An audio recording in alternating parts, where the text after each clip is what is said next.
Hello everyone, welcome to GS question paper. आज हम लोग उत्तर प्रदेश जीके से रिलेटेड और साथ ही साथ करंट अफेयर्स की भी क्वेश्चंस को सॉल्व करेंगे। टोटल 20 से अब क्वेश्चंस हैं। चलिए स्टार्ट करते हैं एक बहुत ही मोस्ट इम्पॉर्टेंट क्वेश्चन के साथ, जो कि आपके उत्तर प्रदेश आयोग के द्वारा पूछा गया है। उत्तर प्रदेश आयोग के द्वारा जितने भी क्वेश्चंस पूछे गए हैं, 1 से 2 बार रिपीट हुए हैं, उन सबका यहाँ पर कलेक्शन है। आपको भी पता है प्रीवियस ईयर क्वेश्चन कितने आते हैं। आपको इन सभी को सॉल्व करते हुए जाना है और साथ ही साथ आपने कितना स्कोर किया ये आपको बताना है। फर्स्ट क्वेश्चन है, उत्तर प्रदेश सरकार ने किस ऐतिहासिक स्मारक से जुड़वा मछली का राज चिन्ह अंगीकार किया है।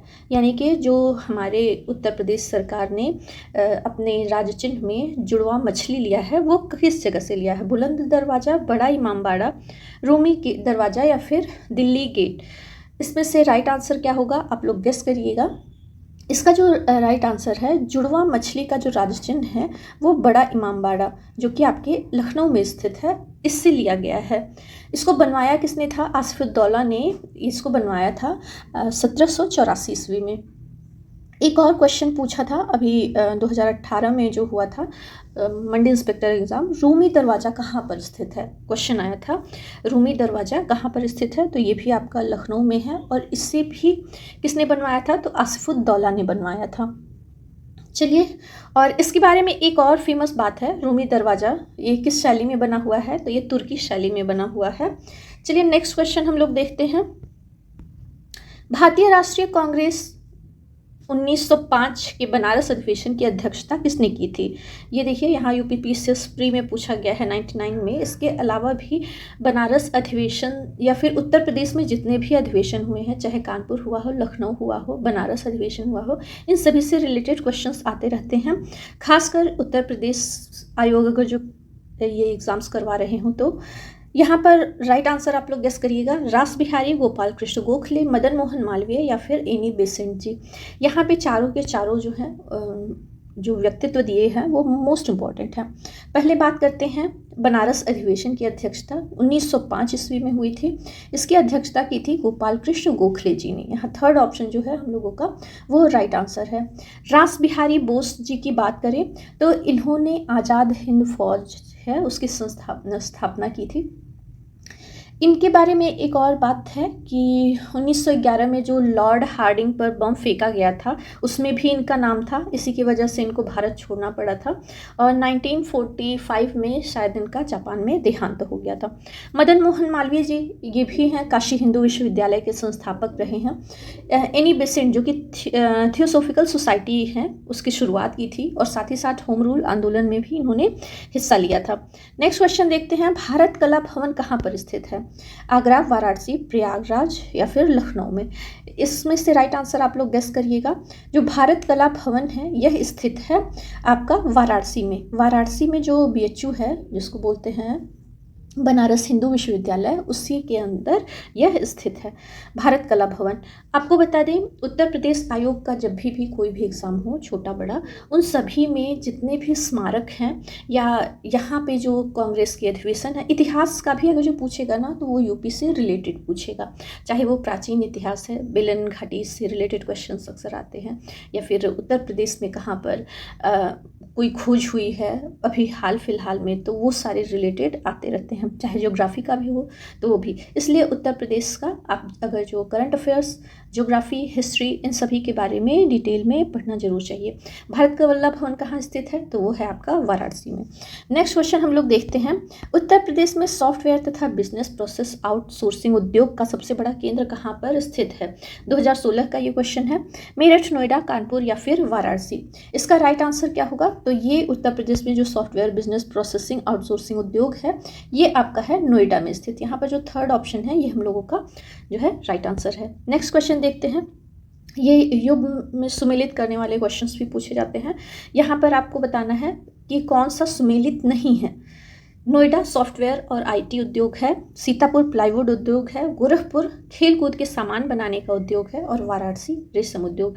ओडीओपी का भी अगर जो क्वेश्चन आप लोग सॉल्व कर रहे होंगे तो इस आंसर को आप लोग गेस कर ही लिए होंगे। थर्ड ऑप्शन जो है हम लोगों का वो राइट आंसर है। गोरखपुर खेलकूद सामान बनाने का उद्योग से सुमेलित नहीं है। इसका क्या होगा, तो ओडीओपी में शामिल है गोरखपुर का टेराकोटा शिल्प, इसको जीआई टैग भी मिला हुआ है। और करंट अफेयर से रिलेटेड एक और क्वेश्चन कि हाल ही में पनियाला फल जो कि गोरखपुर का है उसको भी जीआई टैग मिला हुआ है। मोस्ट इंपॉर्टेंट क्वेश्चन है, मैंने इसे करंट अफेयर्स के क्वेश्चन में करवा रखा है। अभी हाल फिलहाल में जीआई टैग मिला है उत्तर प्रदेश को एक और पनियाला फल, वो भी गोरखपुर का है। इस समय सीएम भी गोरखपुर के हैं, तो ये मोस्ट इंपॉर्टेंट हो जाता है क्वेश्चन। नेक्स्ट क्वेश्चन की तरफ बढ़ते हैं। आपसे एक रिक्वेस्ट करना चाहेंगे कि अगर जो मेरा वीडियो अच्छा लगा हो और मेरे प्रयास अच्छे लगे हों तो प्लीज़ वीडियो को लाइक करिएगा, शेयर करिएगा और सब्सक्राइब करिएगा। मेरे चैनल के रीच को बढ़ाने के लिए आपका लाइक बहुत ही इंपॉर्टेंट है, तो प्लीज़ वीडियो को लाइक करिएगा। ये क्वेश्चन जो है करंट अफेयर से रिलेटेड है। EKI एनर्जी सर्विसेज और इंडियन ऑयल के द्वारा विकसित एक इनोवेशन है इंडोर सोलर कुकिंग सिस्टम। ये इसका नाम क्या है, यहाँ पर नाम पूछा है। हो सकता हो नाम बता करके आपको पूछते कि इंडियन ऑयल और किसके द्वारा किसके सहयोग से विकसित किया जा रहा है, इसलिए ये क्वेश्चन जो EKI एनर्जी सर्विसेज और इंडियन ऑयल, इन दोनों का नाम और साथ ही साथ इंडोर सोलर कुकिंग सिस्टम है क्या है, सूर्य शक्ति, सूर्या नूतन, सोलर कुक या सनसेफ। राइट आंसर थर्ड ऑप्शन है, सूर्या नूतन इसका नाम दिया गया है। ये पॉइंट आप तीनों पॉइंट याद रखिएगा। इंडोर सोलर कुकिंग सिस्टम है जिसका नाम सूर्या नूतन है। इंडियन ऑयल और EKI एनर्जी सर्विसेज के सहयोग से इसका इनोवेशन किया गया है। पगमार्क तकनीकी का प्रयोग के बारे में पूछा जा रहा है। तो पगमार्क तकनीकी, पग आपको पता ही होगा पैरों से है, इसके मार्क, पैरों का जो मार्क है, यानी कि जानवर की बात हो रही है तो उनके पंजों के मार्क से लेकर के पता लगाना किस चीज़ का, जनसंख्या का आकलन, या एक स्पीशीज से दूसरे स्पीशीज में भेद किया जाना, या वनों के पक्षी का अवलोकन करने में, या इनमें से कोई नहीं। क्वेश्चन आप लोग पढ़ ही लिए होंगे, समझ ही गए होंगे। पक्षियों से रिलेटेड तो ये होगा नहीं पगमार्क तकनीकी। वन्य जंतुओं में गुदना गोदने के लिए, ये भी नहीं तार्किक लगता है। विभिन्न वन्य जंतुओं की जनसंख्या के आकलन के लिए, ये फर्स्ट ऑप्शन जो है हम लोगों का राइट आंसर हो जाता है। यहाँ पर क्या होता है कि एक जो पगमार्क है वो दूसरे से अलग होते हैं, और इस तरीके से हम लोग पता लगा सकते हैं कि अगर जो शेरों का हम लोग पता लगाएं तो कितने शेर हैं और उनकी जनसंख्या कितनी है, या फिर बाघ हो गए या फिर और जंगली जानवर हो गए, उनका जनसंख्या का पता लगाने के लिए हम लोग पगमार्क तकनीकी का उपयोग करते हैं। नेक्स्ट क्वेश्चन देखते हैं। दुधवा राष्ट्रीय उद्यान किस जनपद में स्थित है? ललितपुर, लखीमपुर खीरी, पीलीभीत, सोनभद्र। तो इससे रिलेटेड क्वेश्चंस भी कई बार पूछे गए हैं अलग अलग एग्जाम में। यहाँ पे आप लोग देख रहे होंगे RO 2006 में पूछा गया है। इसका राइट आंसर जो है वो लखीमपुर खीरी है। दुधवा राष्ट्रीय उद्यान किस जनपद में स्थित है? तो ये लखीमपुर खीरी में स्थित है। निम्नलिखित में से किसमें गणतांत्रिक सरकार प्रणाली अस्तित्व में थी? गणतांत्रिक सरकार प्रणाली यानी कि जैसे भारत वर्तमान में हम लोग अपने सरकार का चुनाव करते हैं, जनता चुनती है फिर कुछ लोगों को और वो लोग सरकार चलाते हैं। इसी तरीके से प्राचीन भारत में भी गणतांत्रिक सरकार प्रणाली अस्तित्व में थी। उत्तर प्रदेश और यहाँ के आसपास के जितने भी राज्य हैं, हरियाणा हो गया आपका, मध्य प्रदेश, बिहार, छत्तीसगढ़, ये सब मिलाकर के 16 महाजनपदों का अस्तित्व देखने को मिलता है।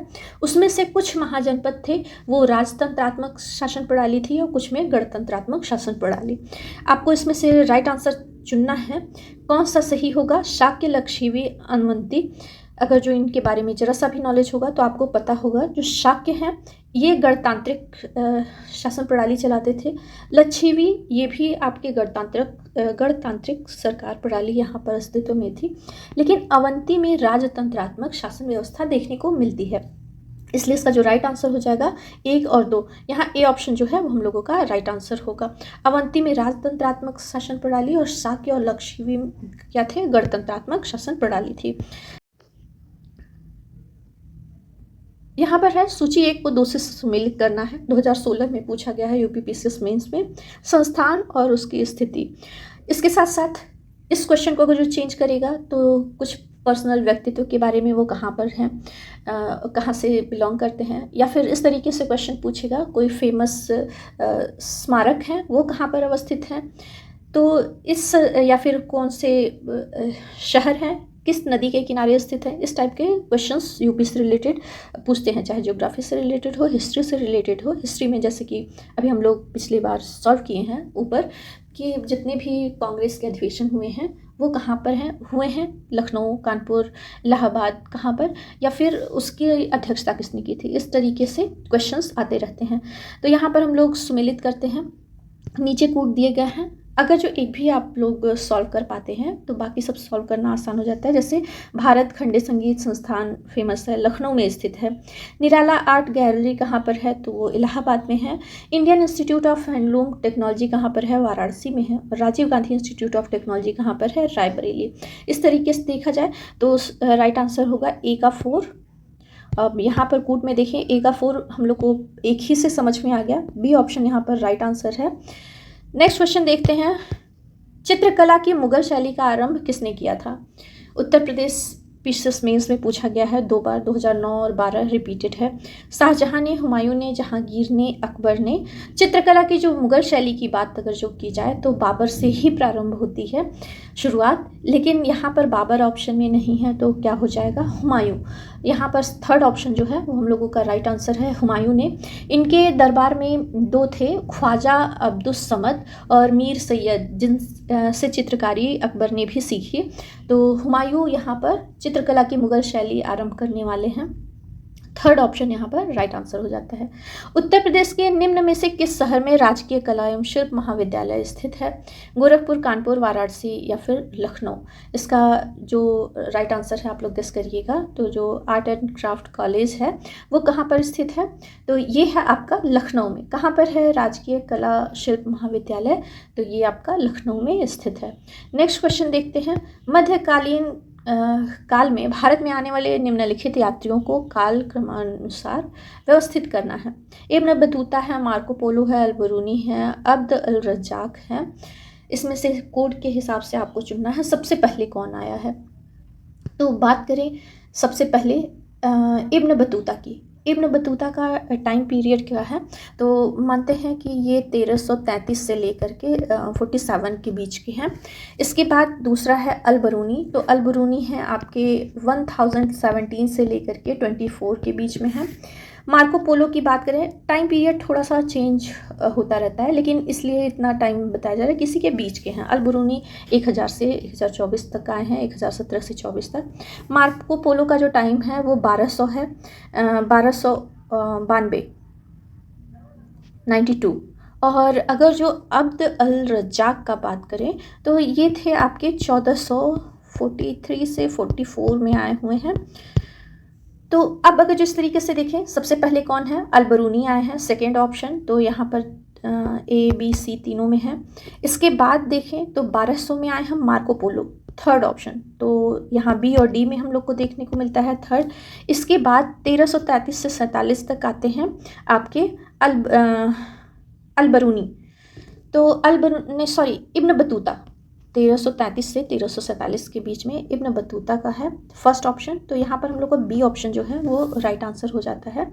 क्या कालक्रम होगा, सबसे पहले आते हैं आपका अलबरूनी, इसके बाद आते हैं मार्को पोलो, फिर आते हैं इब्न बतूता और लास्ट में आते हैं अब्द अल रज्जाक। नेक्स्ट क्वेश्चन हम लोग देखते हैं, राष्ट्रीय अपराध रिकॉर्ड ब्यूरो, ये करंट अफेयर्स का क्वेश्चन है जिसे एनसीआरबी बोलते हैं, कि हालिया रिपोर्ट के अनुसार भारत के किस शहर को लगातार तीसरे वर्ष सबसे सुरक्षित घोषित किया गया है। तो इसमें से राइट आंसर जो है वो कोलकाता है। कोलकाता को लगातार तीसरे वर्ष सबसे सुरक्षित शहर के रूप में घोषित किया गया है। एक और करंट अफेयर्स का क्वेश्चन, भारत के प्रारंभिक क्रिटेशियस साग जीवाश्म कहाँ पर खोजे गए थे। गुजरात, केरल, राजस्थान, मध्य प्रदेश। राइट आंसर आप लोग गेस कर लीजिएगा। आपको भी पता होगा भारत जब पैंजिया था वो टूट करके आपके जो यूरेशिया प्लेट से टकराया है, बीच में टेथिस सागर था, जहाँ पे अभी भी हम लोग को हिमालय या फिर इस तरीके से रेंज में आपको देखने को मिलते हैं मछलियों या फिर वहाँ के जीव जंतुओं के अवशेष। तो ये जो शार्क का जीवाश्म खोजा गया है, तो ये खोजा गया है राजस्थान में। राजस्थान के जैसलमेर में क्रिटेशियस टाइम पीरियड का शार्क जीवाश्म खोजा गया है। सेकेंड ऑप्शन राइट आंसर है और ये हिस्ट्री से भी रिलेटेड है, तो हिस्ट्री के पॉइंट ऑफ व्यू से और करंट अफेयर्स से मोस्ट इंपॉर्टेंट क्वेश्चन हो जाता है। नेक्स्ट क्वेश्चन देखते हैं, कांग्रेस के केंद्रीय नेतृत्व द्वारा आधिकारिक तौर पर तेलंगाना के नए मुख्यमंत्री के रूप में किसे घोषित किया गया है?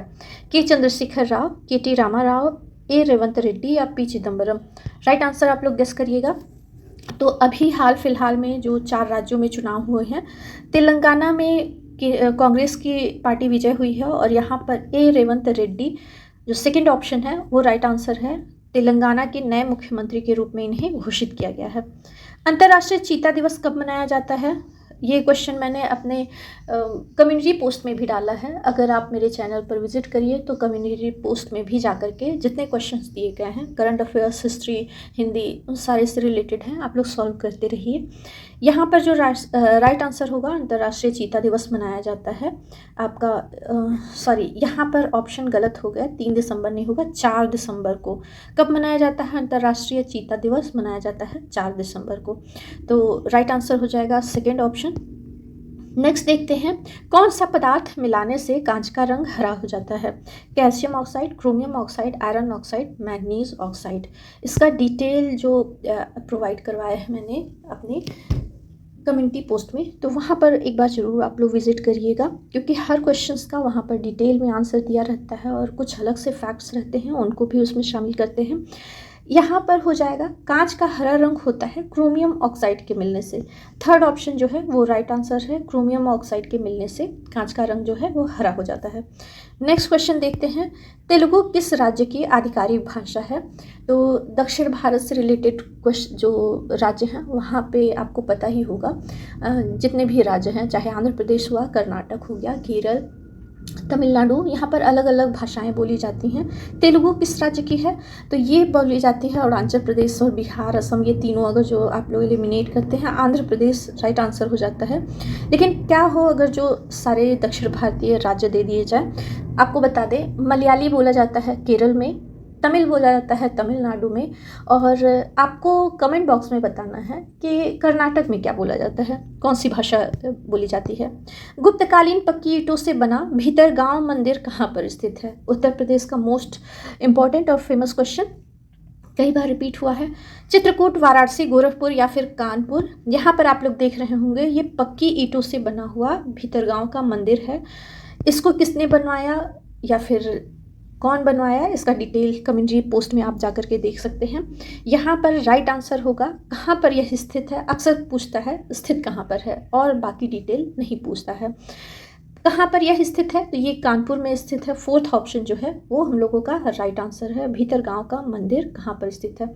इसके अलावा एक फेमस और मंदिर है, दशावतार का मंदिर, अक्सर पूछा जाता है। तो इस चीज़ को, मंदिर जितने भी हैं जो प्राचीन काल से रिलेटेड हैं और कई बार पूछे हैं, तो उन सबको एक बार आप लोग जरूर देखिए।